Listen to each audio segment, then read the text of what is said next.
Taimi uma. Taimi uma. Leia tua. Ya. Mohon whawhiroa atu. Le tata i o sauninga le nea fiafi. Whawhiroa atu fōi le paia manu manu. O tātou poto le nea fiafi o le sauninga o le tamaa. Ia. O lo ingoa o Telesia. O lo tōlua ma lau whanau tōtolu. O au, e lona tolu o le whanau o le tamaa.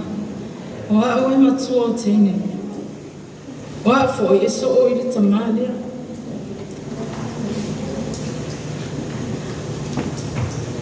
O se mo le mau kupu i le mama fitanga masi o tamaa.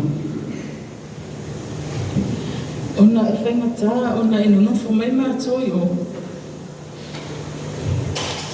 Ai vili mai lava i nei e asi mai la ua.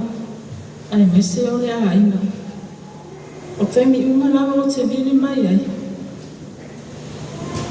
E whaale o tene atu pe a tali lau telefoni. Ai leo le nā. E ngango mai a te a. Po le tae au, po le afiafi, e whaku moni mai lava le toi ina ia te a. O winga whaingataa i o se o tamaa. E lea mawhai o na mapula o bili mai. Aso uma taimi uma.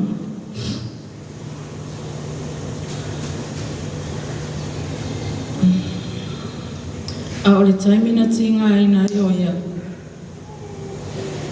Na loto tele lava, lo ne tangata ma whaatua tua i atua. E toi maua si o mātua tamale maanus. E pe taina ua longo le maua atu le tala, ua tinga aina. Ia ma umatua i lava lona soifua. Whaingata ia ona whaangalo le wingo le ne toha. O isi taimi e vili mai, a talanoa whaisina umi e whai mai. Ua lava lea talanoa o umalanga ka, ia alai, fia talanoa mai ai ona o le mama o mātou i o. Ia si o mātou tina, ia mau pe o le loto tele, a mese le ainga, le whanau, ngai whanau ia. O sina mole mau pupu lea ilo ni tamata. Ai se fes. Ia. Katalo fatu le bayan sa ninga. Na le mo matina fa ya tuta watu ia. Ia le se tau sa tau pe se fa soronga tungo. O kalan wa welon toru fa na. Anto ina lea. Ai maten no fu maten manono le. Ia. Peonta wele sungali ato dinte. Le malanga tu le anto ina. Den malanga tu mantama ya le ato pan. Lua fe sufale. No tu wai niusi. O we pukor mato ai ngai niusi.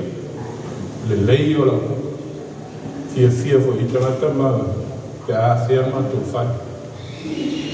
Ai no wala tu e malanga tu to ina.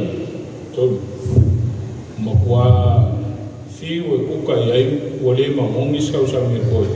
O whako le iasi, pei e se mere ku. Ia, matou mafuta ai. Pai e puai le ai a batuta penango tau singa le fiafi, kai au e o katlo yasi silto ina base me mafutia ma fafa ya ma wan ole ina ili ma ki elo na nganga ilo mutua ya katlo le la se sime o ta pena lo to ina to ya ai ta to no fo le ato pa ya saulo tau no malanga vi mai le fiafi saulo ai mai ai Alanga staili na faya nan wat matua marosia. Olona wi na malanga tua sto ina yo. Ya ai e alofa i tina le haini le foina ta ua nisi o lulfana so se mea e veto ina e whailana uo ia ta ilo ia e sa o nana ia wā o le au mani wato ina i la mafutama mantina o se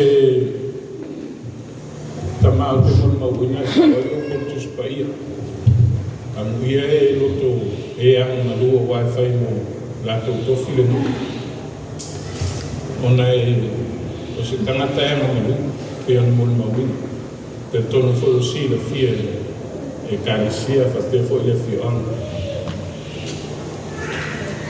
a o malanga mai foi e pe ta te tau matamulia i nisi taimi a mai a fai tau singa pe e ok ka mai ki pe a mo huo mai se me ai e manga e mo mai se me ai a ma o a ora o ma to e me fai atuale ia e a fe fai ngana ia si de loro sa o o no ma ko ai a fe na ngai a ma mai e ma o ma o la fa ma te tausi ia ma tau tua ia dama ia whamangalo mai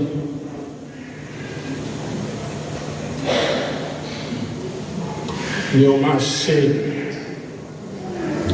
o wai dei la bastangata a toto le fo se fai na asa ma se mau o ani o ma fale ton la fo se ma le a toto tato mafta famangalo mai ai so we oi te mapele na e manu e tele na malanga